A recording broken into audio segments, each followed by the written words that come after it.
하나님께서 기대하시는 사람, 하나님께서 기대하시는 사람이라는 제목으로 하나님 말씀 증거하도록 하겠습니다. 오늘부터 우리 디도서 전체의 말씀이 3장이거든요. 오늘 한번 여러분 쭉 읽어보시면 좋겠습니다. 그 디도서 말씀을 가지고 새벽에 은혜 나누도록 하겠습니다. 디도에 대해서 간단한 좀 설명을 좀 드릴 필요가 있을 것 같아요. 우리가 이제 종전까지는 디모데 전서 후서 말씀을 함께 나눴죠. 그래서 디모데 전서 후서 그리고 디도서 세 개를 묶어서 우리가 뭐라고 부르죠? 목회서신 이렇게 부릅니다. 그러니까 후배 목회자들이죠. 후배 목회자들인 여기 뭐 영적으로 낳은 아들, 믿음을 따르는 아들 뭐 이렇게 표현하고 있습니다만은 그러니까 영적으로 낳은 아들, 그러니까 후배들 또 영적인 아들인 디모데와 디도에게 이렇게 목회하라. 그러면 이게 목회할 사람들만 읽어야 되느냐? 당연히 그렇지 않죠. 여러분도 누군가의 목회자 아닙니까? 여러분 때문에 예수 믿는 사람도 있잖아요. 또 여러분 바라보는 사람도 있고. 그러니까 사실은 우리가 뭐 레위기 읽을 때도 마찬가지고 레위 지파. 그러면 우리가 그 레위 지파가 누구냐? 요즘 말로 말하면 크리스찬들이죠. 예수 믿는 사람들. 그래서 우리가 성경 말씀을 우리에게 적용이 되고 하는 거 아닙니까? 그래서 이것도 이러한 마음으로 영혼들을 돌보고 또 이러한 마음으로 써야 되겠구나. 이래야 하나님의 통로가 되겠구나. 이런 것들을 우리가 배울 수 있다고 생각합니다. 디도에 대해서 간단히 살펴보면 저는 이렇게 생각합니다. 디도는 누구냐? 저는 이렇게 말하고 싶어요. 전천후 사역자였다. 성경을 제가 좀 이따 좀 몇 가지 소개를 드릴 텐데 힘든데 영적 불모지 그 다음에 어려운 문제 그러면 사도 바울이 누구를 보내느냐? 디도를 보내요. 가면 해결이 돼요. 그래서 전천후 사역자 같은 이미지가 있어요. 그리고 구약에서 비슷한 인물을 찾아라 그러면 저는 갈렙 같습니다. 갈렙 같은 인물. 사실은 지도권은 여호수아에게 있지만 그러나 뭐 누가 뭐래도 유다 지파의 수장으로서 영적인 기준을 딱 잡고 있는 사람 갈렙 아니에요? 그런 디도를 묵상할 때마다 구약의 갈렙이 좀 떠올라요. 몇 가지 좀 소개를 드리겠습니다. 디도는 헬라인, 그러니까 이방인입니다. 이방인으로 예수 믿게 된 사람인데 할례를 받지 않았고요. 사도 바울도 할례를 권유하지 않았습니다. 그리고 이제 안디옥 교회, 그러니까 1차 전도여행 때부터 아마 동행했던 사람으로 이렇게 우리가 추정이 되는데 안디옥 교회 회원이었던 것으로 보입니다. 근데 이제 처음 등장하는 게 갈라디아서 2장 3절이 나오거든요. 거기 이제 예루살렘 공의회, 그러니까 이방인에게 우리가 어떻게 복음을 전해야 될 것인가 이거를 결정하는 굉장히 중요한 회의였잖아요. 그 예루살렘 공의회 사도행전 15장에 나오는데 거기에서 바울이 이방인 구원의 아주 상징적인 인물로 내세운 게 디도였습니다. 디도를 보라. 이방인인데 얼마나 신실하냐. 얼마나 주 예수 그리스도에게 헌신되어 있느냐. 그리고 내가 일부러 할례를 권하지 않았다. 이렇게 얘기하면서 한마디로 말하면 진짜 이방인 구원의 상징적인 인물이 되어버렸어요. 그게 디도의 공식적인 등장이에요. 고린도후서 7장과 8장에 보면 고린도 교회가 굉장히 시끄럽잖아요. 그러니까 위기 관리하고 그 다음에 중재하는 역할을 누구한테 맡겼느냐? 디도한테 맡겼어요. 그래서 고린도 교회 분쟁 해결하고 그 다음에 무엇보다도 중요한 구제 헌금. 그 당시에는 이제 헌금이 전부 다 동전이거든요. 그러니까 얼마나 무겁겠어요. 표시도 많이 나잖아요. 근데 그거를 감당하는 사람, 운반하고 처리하는 사람, 그것을 디도에게 맡겼다고요. 그러니까 바울이 가장 신뢰하는 사람이었다 볼 수 있습니다. 이제 오늘부터 우리가 디도서를 볼 건데 이제 디도서를 쓸 때 디도는 어디에 있었느냐? 크레타 섬에 있었습니다. 여기는 그레데라고 나오는데 성경에는 이런 거 좀 명칭을 요즘 용어로 좀 바꿨으면 좋겠어요. 그러니까 크레타 섬은 어디냐? 한마디로 얘기하면 그리스란 나라 아시죠? 그리스의 제주도 같은 나라다. 이렇게 생각하시면 돼요. 그러니까 크레타 섬. 한국 사람들은 예전에 저희 때는 신혼여행 간다면 무조건 제주도였거든요. 그러니까 유럽에서도 마찬가지예요. 유럽에서 가장 신혼여행 가고 싶은 나라 지역 중에 한 군데가 바로 크레타 섬이라는 것입니다. 굉장히 아름답대요. 가본 적은 없지만. 그리고 아무튼 이 그레데 섬에 남아서 장로들을 세우고 교회를 세우라 라는 막중한 임무를 바로 디도에게 줬다라는 것입니다. 제가 이렇게 말씀드리지만 그 당시에는요, 이 그레데, 여기는 사도 바울도 가본 적도 없고 영적 불모지 같은 곳이에요. 근데 거기에 진짜 전천후 사역자인 디도를 파송을 했다라는 것입니다. 그 다음에 결정적으로 디모데후서에서 우리 살펴봤죠. 디모데후서 4장 10절에 보면 바울이 2차 감옥에 갇혀 있을 때, 로마 감옥에 갇혀 있을 때, 그리고 나서 이제 순교해요. 그러니까 이제 학자들이 얘기할 때 67년에 순교한 걸로 거의 보거든요. 67년 네로 황제에 있을 때 그때 이제 순교한 걸로 보는데 디도서를 65년에 기록했다 이렇게 많이들 봅니다. 65년, 뭐 66년 요 사이라고 많이들 보는데 이제 디모데후서 보낼 때도 마찬가지죠. 그때 사도 바울은 이제 감옥에 갇혀 있고 거기서 이제 지시를 내리잖아요. 디도를 달마디아로 보내라. 달마디아가 우리는 더 익숙한 용어가 있죠. 유고슬라비아. 지금은 크로아티아 뭐 이렇게 부르기도 하는데 달마디아로 보내라. 이렇게 파송하는. 그러니까 고린도 교회 문제 생기면 고린도 교회 보내는 사람 디도. 그 다음에 영적 불모지 같은 그레데 보내줄 사람 디도. 그 다음에 달마디아도 마찬가지거든요. 누구 보내냐? 디도 보낸다는 걸. 그래서 저는 이게 참 중요한 것 같아요. 그러니까 여러분 어떻습니까? 교회가 됐건 뭐가 됐건 어떠한 참 힘든 일이 있을 때 하나님이 누구를 내세우실까? 그런 거 좀 생각해 볼 수 있지 않아요? 그런 기도 할 수 있게 되시기를 간절히 축원합니다. 네, 그래. 그 정도는 아멘 해야지. 정말 축원합니다, 여러분. 하나님 나를 보내주십시오. 이사야 선지자가 그거 아니에요?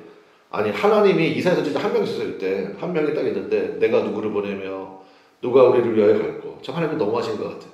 그래서 많이 있는데 그 중에서 내가 누구를 보내며 이러면 이제 하나님 제가 있습니다. 쟤를 보내십시오. 뭐 이럴 수도 있는데 이사야 한 명 있었거든.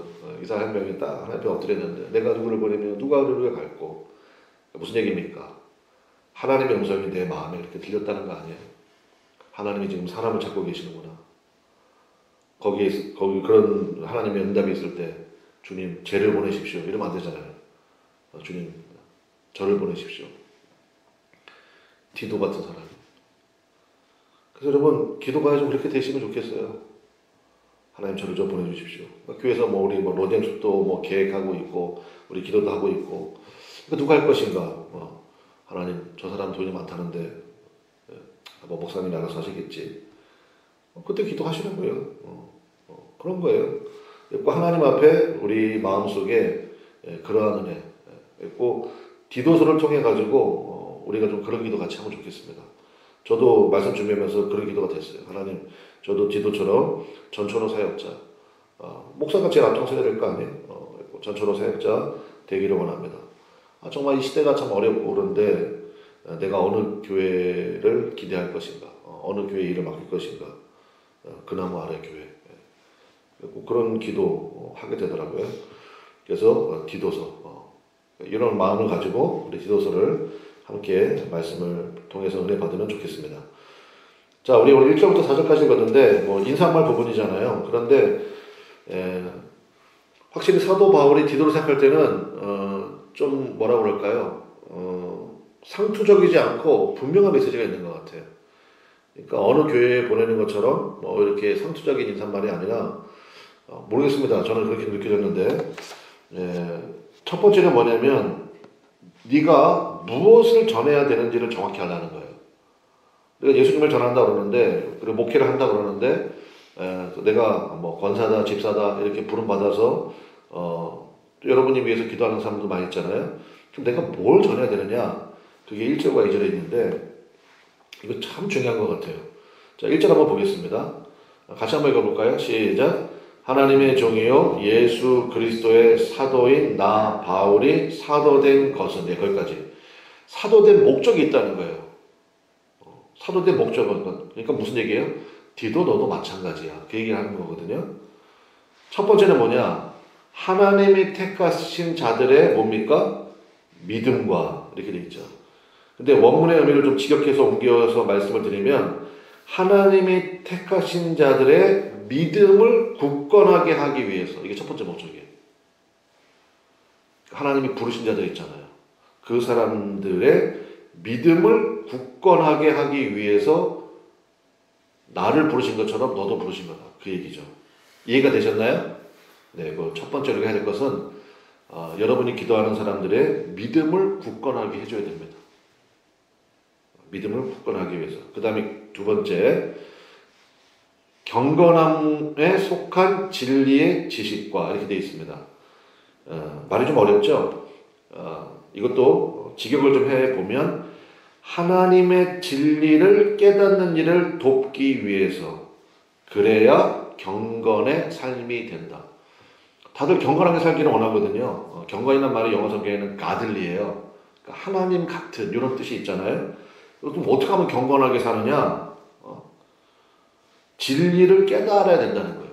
하나님의 진리, 하나님의 말씀의 진리를 깨달아야 된다는 거예요. 그리고 이제 여기 지시라고 했는데 진리를 깨닫는 일을 돕기 위해서 두 가지입니다. 중요하니까 정리할게요. 우리가 예수 믿는 목적 두 가지예요. 두 가지. 나 그냥 예수 믿고 천국 간다. 그거 말고요. 나로 인해서 예수님 믿게 되는 사람들이 있잖아요. 또 내 주변에 있는 같이 신앙생활하는 사람들이 있잖아요. 여러분이 눈만 감으면 떠오르는 그 이름이 있잖아요. 그분들을 위해서 여러분이 해야 될 일이 있다는 거예요. 그분들에게 여러분이 목회자예요. 여러분이 부름받은 자라고. 그래서 두 가지를 하셔야 된다고요. 첫 번째, 하나님이 택하신 자들의 뭐를 굳건하게 하기 위해서? 믿음을 굳건하게 하기 위해서. 그 사람의 믿음이 흔들리지 않는 거예요. 굳건하게 하기 위해서. 두 번째, 경건하게 살아야 되는데 하나님과 동행하는 경건의 삶이 돼야 되는데 그러려면 하나님의 진리를 깨닫는 일을 도와줘야 된다는 거예요.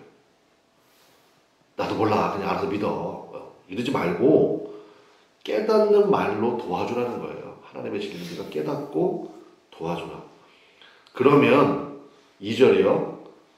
같이 한번 읽어보겠습니다. 시작. 영생의 소망을 위함이라. 이 영생은 거짓이 없으신 하나님이 영원전부터 약속하신 것인데 무슨 얘기입니까? 앞에서 말한 이 두 가지 있죠. 믿음을 굳건하게 하기 위해서 하나님의 진리를 깨닫는 일을 돕기 위해서 이 두 가지가 있어야 이전에 나오는 것처럼 하나님께서 영원전부터 약속하신 영생의 소망, 즉 천국 소망을 갖게 된다는 거예요. 그러니까 우리가 중요하죠. 예수 믿으면 천국 가. 예수 믿는 게 뭔데? 알려줘야 될 거 아니에요. 믿음이 굳건해지는 것, 하나님의 진리를 깨닫게 하는 것. 이거를 위해서 나 바울도 그 다음에 너 디도도 부름받았다는 거예요. 두 사람만 부름받았습니까? 우리도 마찬가지죠. 김 목사 목회 외에 이거 두 가지 때문에 하는 거예요. 저는 저에게 맡겨주신 그 나무 아래에 있는 그 귀한 영혼들이 믿음이 굳건해지도록 돕고 하나님의 진리를 깨닫는 일을 돕는 거예요. 여러분도 마찬가지죠? 그래서 여러분 이 두 가지를 꼭 기억하시기를 주님의 이름으로 간절히 부탁합니다. 그래서 여러분도 이거 하셔야 돼요. 근데 내가 모르는데 여러분 그거 있잖아요. 가진 만큼만 줄 수 있어요. 내가 이거 갖지 못했는데 이걸 내가 뭐 어떻게 도와줘요? 그러니까 이걸 기도해야죠. 하나님 내가 내 믿음이 흔들리는데 무슨 남의 믿음을 뭐 그러지 말고 그러니까 이걸 기도하라고요. 하나님 앞에. 하나님 저희 믿음이 굳건해지기를 원하고 하나님 주의 진리를 더 밝히 깨달을 수 있도록 역사해 주옵소서. 그래서 우리 뭐 출애굽기하고 레위기할 때마다 항상 공부했잖아요. 성소에 들어가자마자 오른쪽에 진설병이 있고 가운데 분향단이 있고 그 다음에 왼쪽에 메로나 성령의 기름을 상징하는 촛대가 있다고. 요 세 가지가 있어야 돼요. 그래야지 하나님의 영광이 들어간다고요. 근데 그거 아시죠? 이 메로나 등대가 진설병을 비추게 만들어 놓는 거거든요. 이번에 미중 공부할 때 그 나와요. 반드시 등대가 진설병을 비추도록 해라. 무슨 얘기인지 아시겠죠? 진설병은 말씀을 상징하잖아요. 말씀은 성령의 빛을 비춰주심이 있어야 돼요. 그래야 기도가 제대로 된다고. 자기 소원 기도하는 게 그래서 위험한 거예요. 그 말씀이 성령의 조명하심을 받은, 그래서 깨닫게 된 말씀을 붙들고 기도할 때 하나님의 영광의 자리에 들어갈 수 있거든요. 그거를 잊지 말라는 거예요. 그래서 이 두 번째 보니까 이제 적용의 측면인데, 우리가 이것을 위임 받았다는 것입니다. 그래서 3절에 그 얘기예요. 같이 읽어보겠습니다. 시작. 자기 때에 자기의 말씀을 전도로 나타내셨으니 이 전도는 우리 구주 하나님이 명하신 대로 내게 맡기신 것이라. 우리 스스로는 미약해 보이지만 하나님 나라의 확장을 위해서 우리에게 이 복음을 위임하셨다라는 확신을 가지시기를 바랍니다. 사도 바울도 고린도 후서에서 언급하는 것처럼 엄청난 고난이 있었습니다. 우리 다 살펴봤잖아요. 근데 조금도 흔들리지 않아요. 왜요? 위임받았다는 확신 속에 거했기 때문이에요. 여러분에게도 이 의식이 있으시기를 정말 간절히 축원합니다. 왜냐하면 오늘 새벽에 하나님께서 저를 통해서 여러분에게 이 말씀을 주시잖아요. 그 뭐예요? 성령께서 말씀하시는 거예요. 너도 마찬가지라는 거예요. 내가 너에게 부탁한다는 거예요. 저는 이제 개인적으로 그렇게 생각하거든요. 우리 새벽기도 나오시는 분들은 저희 교회 대표 선수라고 생각을 해요. 진짜 그렇게 생각을 해요. 여러분들이 굉장히 중요하다고. 여러분 예를 들어가지고 새벽기도 열심히 나오시는 분들이 나오다가 이제 안 나와. 그러면 물어볼 거 아니에요, 주위에서. 예전에 새벽기도 열심히 나가는데 왜 안 나가? 내가 안 돼. 머리만 아파. 힘들어. 그러면 그게 전파가 될 거 아니에요. 새벽기도 나갈 때 힘들대. 그러면 큰일 나죠. 근데 여러분이 날마다 그러실 줄로 믿습니다만은 은혜를 받고 공급을 받고 그리고 권면을 하고 정말 몸은 좀 힘들 수도 있지만 새벽에 나와서 주님의 말씀을 듣고 기도하고 그런 이들의 삶에 일어날 기쁨이 있고 은혜가 있고, 그래서 내가 바라고 원하기는 당신도 이 새벽의 은혜에 같이 동참했으면 좋겠고. 지난번에 제가 어느 목사님 만나서 이제 우리 교회 통합되고 이제 얘기 이런 얘기 하는데 예배 좀 어떻게 드리냐 저한테 물어보시더라고요. 그래서 있는 그대로 다 얘기했죠. 저는 수요 예배 없습니다. 금요 기도에도 아직 없습니다. 근데 저는 새벽 기도는 열심히 하고 있습니다. 이렇게 말씀을 드렸거든요. 저는 정말 중요하다고 생각합니다. 나중에 매니아층이 생기면 수요 예배도 하고 금요 기도도 할 계획은 가지고 있어요. 근데 당장은 아니지만, 근데 새벽 기도는 정말 중요한 것 같아요. 그래서 하나님께서 오늘도 이 시간을 통하여서 여러분에게 이 말씀을 주시잖아요. 여러분이 아멘으로 받으시죠? 그러면 그것을 가지고 여러분이 이제 하셔야죠. 하나님 이 일에 제가 쓰임받기 원합니다. 믿음을 굳건하게 하기 위해서, 하나님의 진리를 깨닫는 일을 돕기 위해서, 그래야 그분에게 영생의 소망이 생긴다.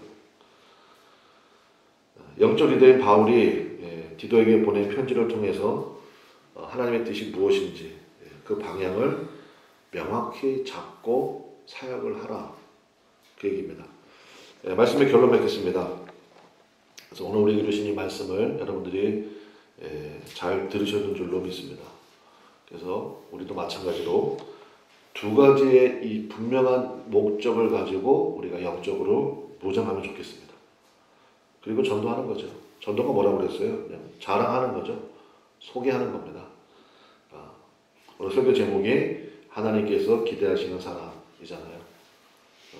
바로 이 두 가지 분명한 목적을 가지고 삶을 살아가는 사람들, 그리고 이것을 가지고 전도하는 사람들에게 하나님의 기대가 있다는 거예요. 여러분, 하나님의 기대가 여러분에게 있음을 믿습니다. 그러므로 오늘도 우리가 이 두 가지를 꼭 붙들고 이 새벽에 그 기도를 좀 여러분 많이 하시면 좋겠습니다. 하나님, 제가 이 일에 쓰임받기를 원하고, 마음속에 한번 이렇게 손도 한번 들어보세요. 하나님, 제가 여기 있습니다. 저를 보내주십시오. 하나님, 저 말고 누가 있겠습니까? 이건 너무 교만한가? 그러면 안 되지. 하나님이 7,000명 되겠다 그랬으니까, 하나님, 제가 부족하지만 이 일에 쓰임받기 원합니다. 저를 사용해 주십시오. 이렇게 좀 기도하면 하나님이 기뻐하실 것 같아요. 대신 이 두 가지, 하나님 저에게 꼭 은혜를 부어주십시오. 그래야 사역하죠. 이거 없이 우리가 무슨 사역을 하겠습니까? 우리 기도합시다. 네, 주여 한번 부르고 오늘 듣는 바 말씀을 기억해서 우리 디도도 시작했는데 디도 전처럼 사역 전달했습니다. 하나님, 제가 또 우리 교회가 그러한 사역 할 수 있는 교회 되게 해주시고, 그다음에 요즘에 제가 기도 많이 하는 거는 베트남과 한국에 있는 교회가 좀 되면 좋겠다, 그런 생각 기도 많이 해요. 여러분들 같이 기도 동참해 주시면 좋겠고, 영적으로 부장하는 은혜가 있게 달라고 다 같이 주여 한번 부르고 간절히 기도하겠습니다. 주여, 하나님 아버지 역사하시고 인도하여 주셔서 우리 삶 속에 그 은혜가 충만하기를 원합니다. 하나님 아버지 붙잡아 주시옵소서. 주여.